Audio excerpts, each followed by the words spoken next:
Dalam merawat tanaman, tentu kita ingin tanaman yang kita rawat itu dapat tumbuh dengan subur dan dengan bentuk yang indah.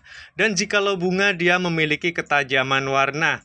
Oke, sebelum kita jauh berbicara tentang pupuk organik ataupun nutrisi yang lainnya, terlebih dahulu tuh ada landasan utama jika kita ingin berhasil di dalam bercocok tanam, yaitu apa? Kita terlebih dahulu harus menciptakan lahan yang gembur. Dengan lahan yang gembur dimaksudkan agar akar mudah untuk berkembang ya, sehingga tidak mentok ke sana dan kemari.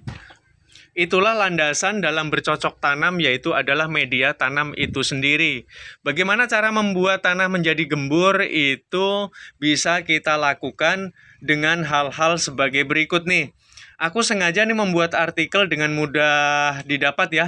Barang-barang di sekitar Anda ini adalah ini bekas bakaran ya, bekas bakaran sampah.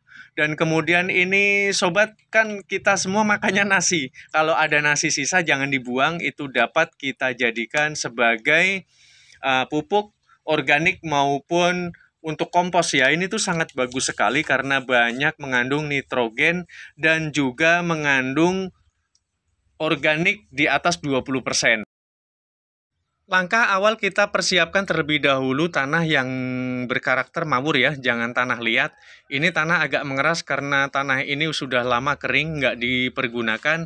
Nah, kali ini tanah ini akan aku pergunakan sebagai bahan dasar untuk mengoplos nasi basi maupun juga bekas bakaran tersebut ya.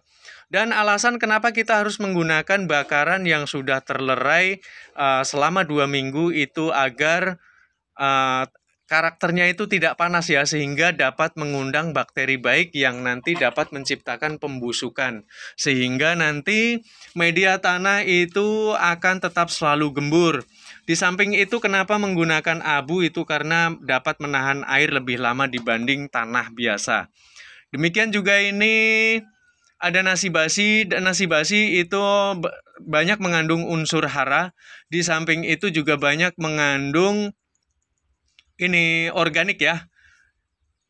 Dan dari penjamuran, kenapa kita perlu adakan fermentasi terlebih dahulu agar tidak terlalu lama di dalam berproses mengundang bakteri baik di masa pembusukan terhadap kompos tersebut gitu. Oke, ini langsung aja nih, ayo kita capcus bagaimana cara mengaplikasikannya dari kedua bahan tersebut ya. Langkah pertama yang harus kita lakukan adalah di mana kita menyortir ada bebatuan pada tanah ya, ataupun tanah yang tidak mengandung humus yang berkarakter sangat keras sekali, atau terkadang tercampur dengan bata merah dengan semen kalau di wilayah kota ya. Itu kita pisahkan dulu karena nanti akan sia-sia, nggak akan ada manfaatnya ya di dalam sebuah ramuan kompos yang kita ciptakan.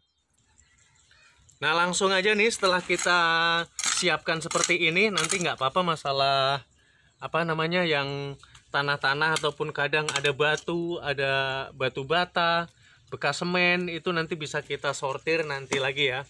Sekarang langsung kita masukkan abu bekas bakarannya. Ini tuh dapat tujuannya, di samping ini tuh humusnya sangat bagus.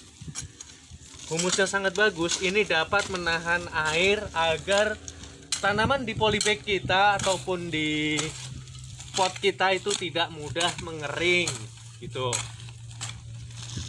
Nah, setelah seperti ini pastikan bebatuannya harus kita buangin ya. Bebatuan ini kita buangin, jangan sampai nanti nyumpel ada di polybag atau di pot kita. Boleh juga kalau mau diaplikasikan di alam bebas, itu malah lebih bagus. Kadang ada pakunya juga nih kalau bakaran nih guys. Nah, setelah itu masukkan. Ini tuh banyak mengandung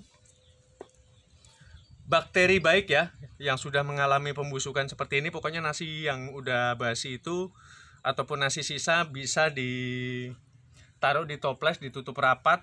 Sudah, nanti dia akan menjamur. Setelah dia menjamur, boleh dikasih dengan 1 sendok teh gula pasir dan dikasih air secukupnya ya, biar dia dapat larut. Setelah larut baru kita siramkan. Ini tuh di samping banyak mengandung organik, di atas 20% ya. Kalau nasi itu mengandung organiknya di atas 20%. Nah, seperti ini. Kalau sobat kadang-kadang mungkin kurang gembur gitu, dapat menambahkan juga daun-daun kering. Daun-daun kering itu bagus. Nggak ditambahkan, cukup dengan seperti ini juga bisa ya. Dan yang kira-kira tidak dapat mengalami pembusukan kita singkirkan, namanya juga bekas sampah kan ya. Jika dirasa mungkin komposnya ini masih kurang gembur, sobat, kalau ada daun-daun kering, kebetulan aku ada jerami ya, ini tuh bisa langsung dipotong lembut. Nanti kenapa dipotong lembut? Ini tuh supaya mudah bercampur dengan tanah tersebut. Nah, ini karena ada jerami-jerami, ini aku potongin aja. Nggak harus jerami, kalaupun ada bekas daun-daun apalah silahkan masukkan. Itu tujuannya supaya akar itu tidak terhambat kalau memiliki postur yang gembur terhadap media tanam kita. Dapat juga mungkin menggunakan sabut kelapa. Kalau di areal kota kan banyak tuh sabut kelapa, itu jangan lupa ya, dilembutkan sabut kelapanya guys, biar nanti akar tuh mudah banget berkembang. Tuh kayak gini, gimana nanti tanahnya nggak gembur ya kan. Nah, ini tuh langsung dapat kita oploskan. Tujuannya itu seperti ini nih. Ini kalau nggak kita potong kan jadi susah dia mau bercampur. Ini secara otomatis kan dengan begini tanah nggak mungkin dia akan mengeras. Apalagi kalau tanah yang digunakan itu agak mengandung liat-liat gitu kan. Kalau nggak kita membuat kompos dulu, nggak ada gunanya kita membuat pupuk organik cair kan. Ketiwas mana, apalagi yang beli obat-obatan tuh, mana mahal banget obat yang ada di pasar kan, ada di toko kan. Tuh hasilnya mantap kan. Nah, ini tuh kalau sudah seperti ini kita lakukan penimbunan. Jadi kita timbun, nanti kita uruk. Dan jangan lupa kalau dekat dengan air disirami 1 hari sekali. Disiraminya itu sampai betul-betul sampai basah banget ya. Tujuannya apa? Agar cepat mengalami pembusukan. Sebaiknya tidak mencampurkan terlebih dahulu dari jenis yang seperti ini ya, buah-buah sisa ataupun sayur-sayuran sisa yang dapat mengundang belatung. Apa nggak bagus bang? Sebetulnya sih lebih bagus, tapi terkadang takutnya nanti sobat jijik kalau ada belatung-belatung di areal kompos kita. Betul nggak?